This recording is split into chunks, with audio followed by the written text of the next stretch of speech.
Top questions about maintenance schedules. Number 1. What does a maintenance scheduler do? A preventive maintenance scheduler helps you reduce reactive maintenance and equipment failure, by creating a maintenance plan and documenting all the resources and tasks needed to complete it. Number 2. How do I create a maintenance schedule? There are 6 basic steps to creating a maintenance schedule. First, identify and prioritize the assets that need maintenance. Second, collect historical work order data for each asset. Third, use that data, along with recommendations from the original manufacturer, to make projections about asset maintenance needs.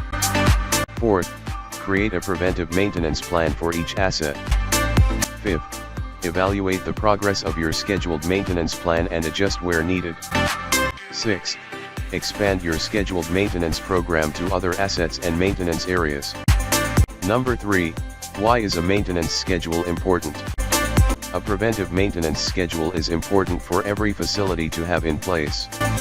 It lets you keep costs down over the long run, reduces unplanned downtime, and extends the health and proper functionality of your assets.